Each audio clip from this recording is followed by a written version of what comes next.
5 సంవత్సరాలు సమర్థవంతంగా పాలన చేసి చాలా అణగదొక్కడానికి గురి కాబడబడి మళ్ళీ నేను అదేవిధంగా నుంచుని 5 సంవత్సరాల నుంచి జనసేన పార్టీలో జాయిన్ అయ్యి రాష్ట్ర వ్యాప్తంగా ఇచ్చిన ప్రతి పనిని కూడా చాలా సమర్థవంతంగా నిర్వర్తించుకుంటూ నేను పనిచేయడం జరిగింది. కానీ మీ అందరికీ నేను సుపరిచితురాలనే. నాకు 5 సంవత్సరాలు మేయర్గా చేసినప్పుడు మీ అందరి సహకారం కూడా మర్చిపోలేనిది.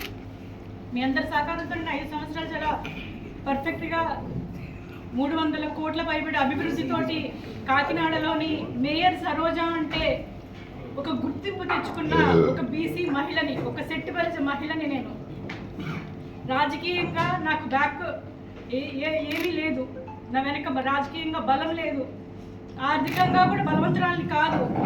ఒక మిడిల్ క్లాస్ నుంచి వచ్చి ఒక జడ్జి గారు అమ్మాయిగా వచ్చి ఒక పోస్ట్ గ్రాడ్యుయేషన్ కంప్లీట్ చేసుకుని నా భర్త అయిన చర్యలు శ్రీనివాసరావు గారి సపోర్ట్ తోటి ఈరోజు 5 సంవత్సరాల నుంచి నేను జనసేన పార్టీలోని వర్క్ చేయగలుగుతున్నాను రాష్ట్ర కార్యదర్శి హోదాలో. కానీ ఈరోజు చూసుకుంటే ఎంతో యువతకి ఎంతో న్యాయం చేస్తారు, మహిళలకి ఎంతో న్యాయం చేస్తారు, బీసీ వర్గాలకి, అట్టడుగు వర్గాలకి, బడుగు బలహీన వర్గాలకి సపోర్టివ్గా ఉంటారు.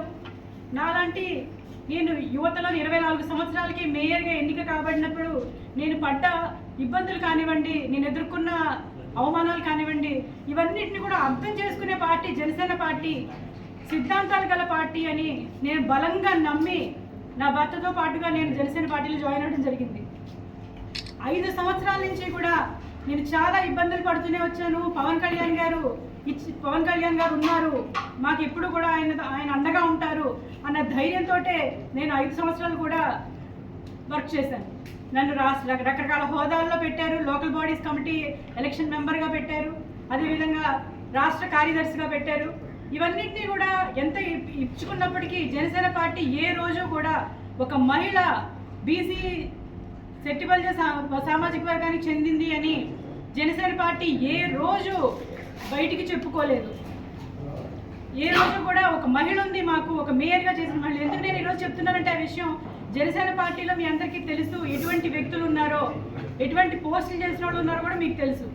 రాష్ట్ర వ్యాప్తంగా చూసుకుంటే నాదెండ్ల మనోహర్ గారు స్పీకర్గా వర్క్ చేశారు, అదేవిధంగా కందుల దుర్గేష్ గారు ఎమ్మెల్సీగా చేశారు, అదేవిధంగా ఈ పంత నారాయణ అనే వ్యక్తి నెల రోజులు ఒక నామినేటెడ్ పోస్ట్ చేసి రావడం జరిగింది.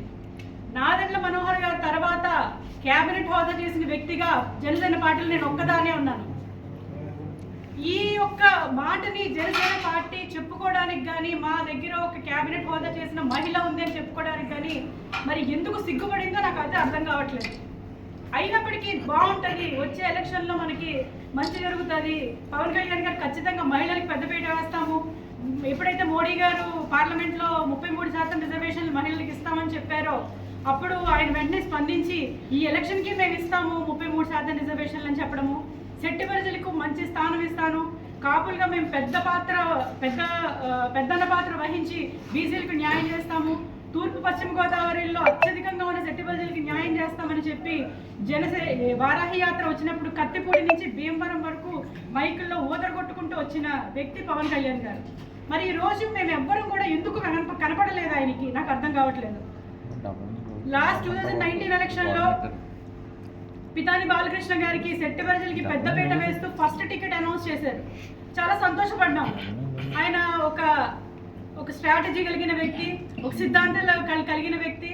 ఇది కులం పార్టీ కాదు, బయట అందరూ కూడా ఇది కులం పార్టీ అంటే ఇది కులం పార్టీ కాదు అని చెప్పి నమ్మి ఆయన మద్దతుగా నిలిచి 2 చోట్ల ఆయన ఓడిపోయినప్పటికీ హీఈస్ అ స్ట్రాంగ్ పర్సనాలిటీ నుంచుంటారని నమ్మి బలంగా ఆయన వెనక అడిగేయడం జరిగింది.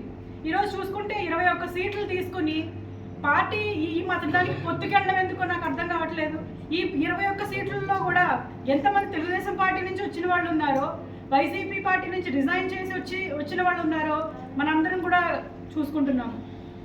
21 సీట్లలో చూసుకుంటే ఒకే ఒక్క మహిళకు కేటాయించడం జరిగింది. ఒకటి మహిళకు కేటాయించారు 21 సీట్లలో. ఇది ఎంతవరకు న్యాయం? ఇది మహిళలకి ఏ ప్రాధాన్యత ఇస్తున్న అంటున్నారో నాకు అర్థం కావట్లేదు. అదేవిధంగా శెట్టి ప్రజలకి అయితే ఒక్క టికెట్ కూడా లేదు.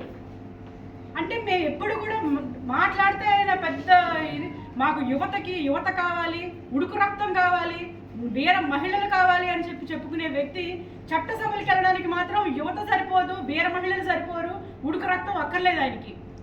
ఇక్కడ కాకినాడ రూరల్లో ముసలుడికి ఇచ్చారు కదండి, ముఖ్యమంత్రి అని పలకడం కూడా చేతకాని ఒక దద్దమ్మకి, ఒక సన్నాసికి ఈరోజు కాకినాడ రూరల్లో జనసేన టికెట్ కేటాయించారు. అది ఏ రకంగా చూసుకుని కేటాయించారో ఎవరి అంటే కాపు అనే వ్యక్తి, కాపు అయితే సరిపోతుంది అన్నమాట, వీళ్ళకి వేరే అదర్ క్వాలిఫికేషన్స్ ఏమీ అవసరం లేదు. అటువంటి వ్యక్తికి ఈరోజు జనసేన పార్టీ ఇక్కడ చెప్పుకుంటారు కదా, చాలా మంది చెప్పుకుంటారు కదా, ఈ యొక్క కూటమికి ఎవరికి ఇచ్చినా నెగ్గేస్తుంది అని. అంటే సన్నాసులకి దద్దమ్మలకి ఇచ్చినా కూడా నెగ్గేస్తుంది, ప్రజల యొక్క వాళ్ళ ఇంటర్నల్ ఆలోచనలు అవసరం లేదు. కేవలం మేము గవర్నమెంట్ ఫామ్ చేసేయాలి అన్న ఒక్క ఉద్దేశం తప్ప ఎవరికి ఇస్తున్నాము, ఎవరు వస్తున్నారు ఏంటి ఏమీ అవసరం లేదు. డిసెంబర్లో పవన్ కళ్యాణ్ గారు ఇక్కడికి వచ్చి అంత నానాజీ నువ్వు ఎక్కడెక్కడ డబ్బులు వసూలు చేసేవో చెప్పు, నువ్వు ఎక్కడెక్కడ డబ్బులు దొబ్బేసేవో చెప్పు, ఆ లిస్టు రాసిస్తే నేను అందరికీ కృతజ్ఞతలు చెప్పుకుంటాను అని చెప్పిన వ్యక్తి ఈరోజు ఎలా అర్హుడైపోయాడు. వైసీపీ నుంచి వచ్చిన వాళ్ళు ఈరోజు టికెట్లు ఇచ్చేసారంటే అంటే వైసీపీలో ఉన్న వాళ్ళు పవన్ కళ్యాణ్ ఉద్దేశంలో రౌడీలు, గోండాలు, జనసేనలోకి వచ్చేస్తే పురీతులు అయిపోతారు. ఇదే కదండి ఈరోజు పవన్ కళ్యాణ్ గారి ఉద్దేశం. నాదెండ్ల మనోహర్ అనే వ్యక్తి ఈరోజు పార్టీని సర్వనాశనం చేసేసాడు. ఆయన ఒక కేబినెట్ హోదాలో ఉండి ఒక పాలసీ మ్యాటర్ తెలిసిన వ్యక్తిగా, పార్టీ స్ట్రక్చర్ తెలిసిన వ్యక్తిగా ఈరోజు జనసేన పార్టీని ఏం చేశారు? పవన్ కళ్యాణ్ గారు మన మీటింగ్లో, తాడేపల్లిగూడెం మీటింగ్లో చెప్తున్నారు, మనకి పోల్ మేనేజ్మెంట్ లేదు, బూత్ మేనేజ్మెంట్ లేదు, వాళ్ళకి 40 years తెలుగుదేశం వాళ్ళకి 40 years అనుభవం ఉంది కాబట్టి వాళ్ళకే మనం ఇద్దాము, వాళ్ళతో పాటు అడుగులేసి నడుద్దాము, వాళ్ళతో సమానంగా నడుద్దామని చెప్పడం జరిగింది. పోల్ మేనేజ్మెంట్, బూత్ మేనేజ్మెంట్ లేకపోవడం అనేది ఇన్ఛార్జీలు తప్ప. ప్రతి నెలకు ఒకసారి ఇక్కడికి వచ్చి క్లబ్లో ఉండి నాదెండ్ల మనోహర్ అనే వ్యక్తి ఇక్కడికి వచ్చి క్లబ్లో స్పెండ్ చేసి ఒక డే అంతా కూడా ఏదో మీటింగ్లు పెడుతున్నాం అని చెప్పేసి 3-4 రోజులు ఇక్కడే స్పెండ్ చేసి పోల్ మేనేజ్మెంట్ కానీ బూత్ మేనేజ్మెంట్ కానీ చేయకుండా ఏం చేస్తున్నారు?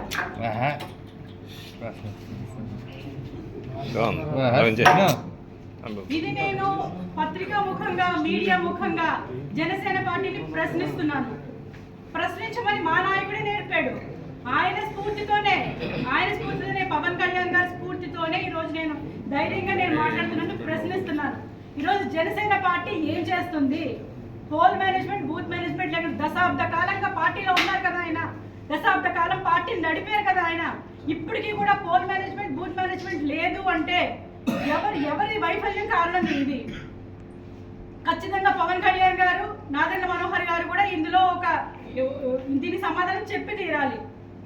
అంటే ఇంతమంది జన సైనికులు, పవన్ కళ్యాణ్ గారు అంటే పడి చచ్చిపోయే యువత, చట్లు చింపుకొని చెప్పులు కూడా లేకుండా ఆయన కారు వెనకాల పరిగెడుతుంటే ఆయనకి ఇంత కూడా జాలి కలగట్లేదా?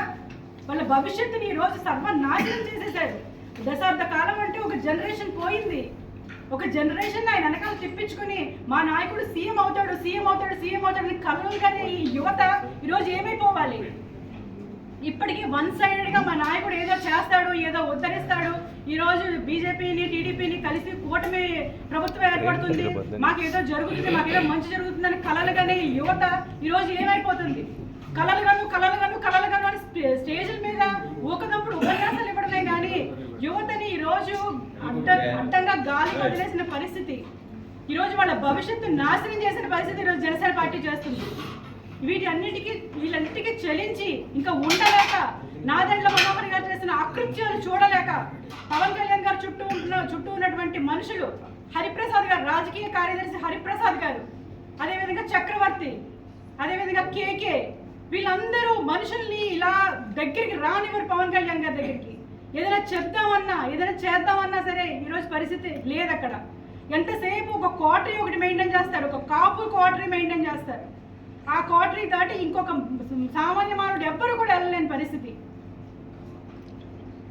ఈరోజు అక్కడ ఇప్పుడు ఇంతమందికి టికెట్లు లేవు, సరే నాకు టికెట్ లేదని నాకు బాధ కాదు, అట్లీస్ట్ పిలిచి అమ్మా టికెట్ ఇవ్వలేకపోతున్నాం, దశాబ్ద కాలం వెయిట్ చేయండి, లేదా 2 దశాబ్దాలు వెయిట్ చేయండి, నేను మీకు ఉన్నాను, మనం కలిసి పనిచేద్దామని ఒక్క మాట అనే వ్యక్తి కాపు కులంలో పుట్టింది కాబట్టి మరి వినూత్న అనే అమ్మాయి శ్రీకాళహస్తి నియోజకవర్గం ఇన్ఛార్జ్ 4 రోజులు ఏడిస్తే పిలిచి ఆమెను ఓదార్చి మీకు నేను ఉన్నానని భరోసా ఇచ్చారు.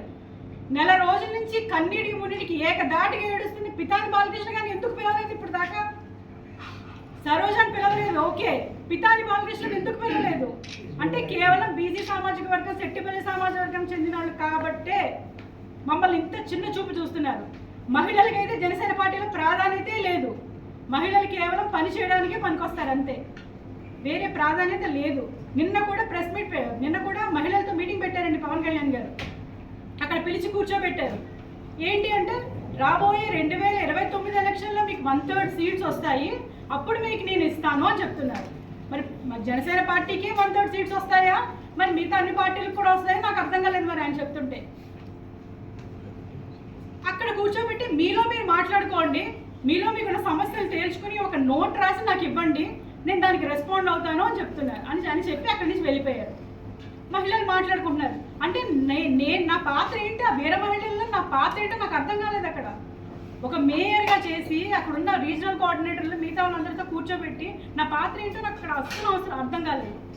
నాకు అర్థమవుతుంది ఇంకా బీసీలకి ముఖ్యంగా మహిళలకి అక్కడ ఉంటే ఓచకోత కోస్తారు, పాతరే, వాళ్ళ లైఫ్కి వాళ్ళందరూ కూడా స్టార్టింగ్ స్టేజ్లో ఉన్నారు, వాళ్ళ కెరీర్ స్టార్టింగ్ స్టేజ్లో. నేను ఒక మేయర్ చేసి ఒక కెరీర్ కొంచెం ఒక అడుగు ముందుకేసి ఉన్నాను నేను. అంటే నా కెరీర్ నాశనం అయిపోతుంది, అక్కడ అంతమైపోతుంది. జనసేన పార్టీ అనేది ఒక రెసిడెన్షియల్ కాలేజ్ అండి. అది అటెండెన్స్ వేసుకోవడము, సెల్లలు బయట పెట్టి మీటింగ్లకి వెళ్ళడము, ఒక కార్పొరేట్ ఆఫీస్ లాగా మెయింటైన్ చేస్తారు దాన్ని. ఇలాంటి పార్టీకి నేను ఇవాళ రిజిగ్నేషన్ ఇవ్వాలని మేమిద్దరం కూడా నేను నా భర్త కూడా ఎప్పుడు అనుకోలేదండి. పవన్ కళ్యాణ్ గారిని వదిలేస్తాను అని నేను ఇప్పుడు అనుకోలేదు. అందుకే నేను ఆ బాధ చెప్పలేకపోయాను అంతే అండి. ఈ రోజు నేను నా ప్రాథమిక సభ్యత్వానికి కానీ మా వారి ప్రాథమిక సభ్యత్వానికి కానీ నా జనసేన పార్టీ రాష్ట్ర కార్యదర్శిగా కానీ నేను ఈరోజు డిసిగ్నేషన్ చేస్తున్నాను. మీ ముఖంగా పత్రికా ముఖంగా ఈరోజు ఆ విషయం తెలియజేయడానికి ఈరోజు ప్రెస్ మీట్ ఏర్పాటు చేయడం జరిగింది. దయచేసి నేను అందరినీ కోరుకునేది ఒకటే, శెట్టిపల్లి మరి ఇప్పటికైనా కళ్ళు తెరిచి మనకి రాజ్యాధికారం కావాలి అనుకుంటే మనం ఎమ్మెల్యేలు అవ్వాలి, మనం మినిస్టర్లు అవ్వాలి, మనం ఎంపీలు అవ్వాలి. అంతేగాని ఎవరికో ఎప్పుడు ఊడిగా చేస్తూనే కూర్చుంటే ఇంకా మాకు రాజ్యాధికారం అవసరం లేదా, ఇంకా ఇవ్వరా మాకు రాజ్యాధికారం. ఒకళ్ళేమో రెడ్ల పార్టీ అని, ఒకళ్ళేమో కమ్మోళ్ళ పార్టీ అంటారు. ఇప్పుడు కాపుల పార్టీ తయారయ్యింది. ఇక్కడ కాపులకే టికెట్లు ఇచ్చుకుంటారు, కాపులకే చేసుకుంటారు. నేను కాపుల వ్యతిరేకిని కాదు, రెడ్ల వ్యతిరేకిని కాదు, చౌదరీస్ వ్యతిరేకిని కాదు. మాకు కూడా రాజ్యాధికారం ఇవ్వండి, మమ్మల్ని కూడా మీలో భాగస్వామ్యం చేసుకోండి అని చేతులు ఎత్తి వేడుకుంటున్నాను. ఈ సందర్భంగా నా రిజిగ్నేషన్ లెటర్ని చూపిస్తున్నాను.